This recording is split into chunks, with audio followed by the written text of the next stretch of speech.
Hello, I'm Anna Gooding and I'm a project manager at Zero Waste Scotland. I work on the Resource Efficient Scotland programme, which is a programme funded by the Scottish Government to help businesses to become more resource efficient and by doing so to become more competitive. So it's ensuring that everybody uses energy, water and raw materials as efficiently as possible to produce as little waste as possible.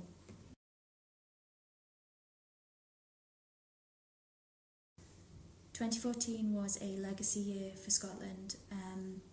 There were some really big events such as the Commonwealth Games, Festival 2014, we had the Ryder Cup at Gleneagles, and there was also Homecoming Scotland. And all of these events were very mindful of resource efficiency. Resource Efficient Scotland worked with the organisers of the events to promote sustainability and to help them to minimise their impact on the environment. And we want to capture the success and the learnings that we had last year, and we're doing that by producing a guide to organising sustainable events. It'll be primarily aimed at people, the organisers, but it can be used by all sorts of people who are involved with events, and it's actually a really interesting read. It's very clear and easy to use. There are checklists, there's best practice examples and some really interesting case studies in there. And we're going to be launching that guide in the Scotland Legacy Week, which is the second week in March, where we're celebrating everything that was achieved last year.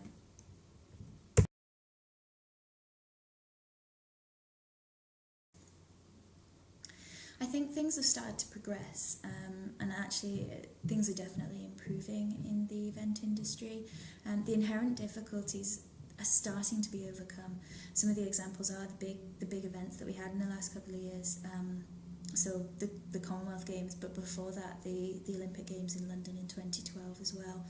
And as well as those, we have annual events such as Tea in the Park, which is a big music event here in Scotland. And actually, they every year they try to achieve the Greener Festival Award, and actually in 2013 they managed to cut the amount of waste they produced by 60% and achieve a recycling rate of 53%, which is remarkable really. And it shows that there's an appetite in the industry for sustainability at the events, and with that kind of demand there, supply will start to increase.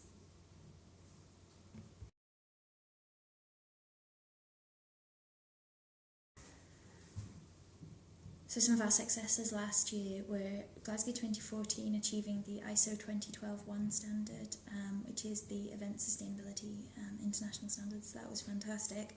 86% of waste was diverted from landfill, and also a lot of the furniture that was used in the Athletes Village was reused from the London 2012 Athletes Village. And then at the end of the Games, it was actually donated to the local housing association in Glasgow. So there were both environmental and local social benefits to the programme. At Festival 2014, there was a cup deposit scheme to stop plastic cups going straight into the bin after people had drinks. They could take them back. The food outlets were using compostable packaging to serve their food on, so there was no need for the public to have to segregate the wastes themselves. It could all just go into one bin. We also had a load of recycle ambassadors. This was a whole load of volunteers for the Olympic Games whose job was to help the public put the rubbish in the right bin and really promote recycling at the Games. And they actually had this special bike that they rode around that had bins on the back and really raised the public awareness of recycling at the event. At the Ryder Cup, there was a zero waste to landfill challenge, and that was achieved. And they did this by reducing the amount of materials they were using to begin with, reusing what they could, and recycling everything else. There were a couple of venues as well that we've worked with, so the Aberdeen Exhibition Centre and the Radisson Hotel in Edinburgh are two good examples who have both actually achieved awards for the work they've done by recycling more and offsetting carbon.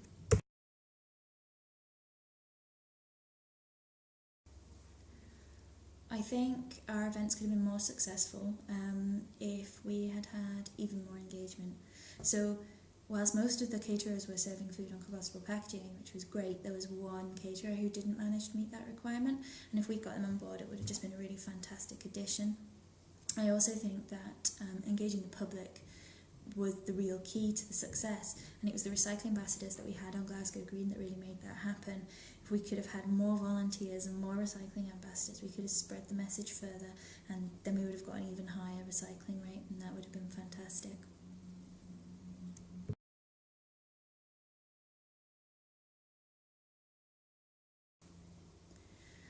I think possibly the difficulties in the industry have made it very hard for sustainability to really become embedded. It's a very complicated industry. You've got so many stakeholders going into each event, and they've all got different priorities. They're all coming from different places. On top of that, you've got the different types of events, so you can't have a one size fits all solution to these things. They're set up very quickly and they're over very quickly, so there's not a lot of time to practice and improve. It's just got to be right first time. And then you've got the problem that the staff could well be temporary, they might be voluntary, they could all be employed by different people, and that makes it quite difficult to make sure everybody is on the same wavelength. I think it is quite difficult when you're engaging with a large public audience, because you're relying on people visiting, people who are on holiday, people who aren't necessarily, they don't feel a responsibility, and you're relying on them to do all the work to separate the waste. And so event organisers are expected to put on a show, they don't want to be seen to be scrimping. Every event you go to is judged, whether it's a music festival, whether it's a cultural festival, or even, say, a conference. You're judged on the food you produce and that sort of thing. So it's all about clever management and selling. So instead of producing a lot of literature for an event that's just going to get thrown away, having an app and that being the attractive thing, rather than people noticing that you just haven't given them things that they would normally have.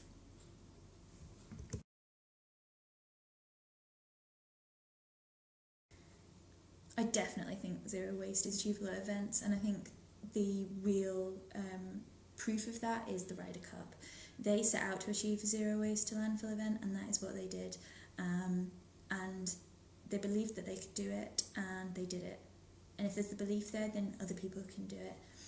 It's all about engaging with every single stakeholder. So you've got the organiser, you've got the suppliers, the contractors, the waste service providers, the venues, and the people going to the events, and everybody needs to be involved in order to achieve zero waste.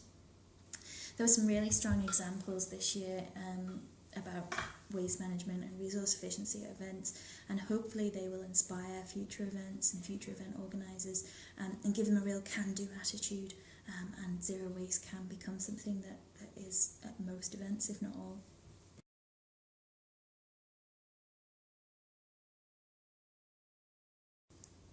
My advice would be to plan ahead, ensure you've got everything in place. Use our brand new sustainability guide that'll be out in the second week of March, and use that to help plan your event and think about all the different aspects that go into sustainability at events. Use the tools that are available on our website and on the WRAP website, and also contact our advice and support service, who can provide one-to-one dedicated support and really help you with your event.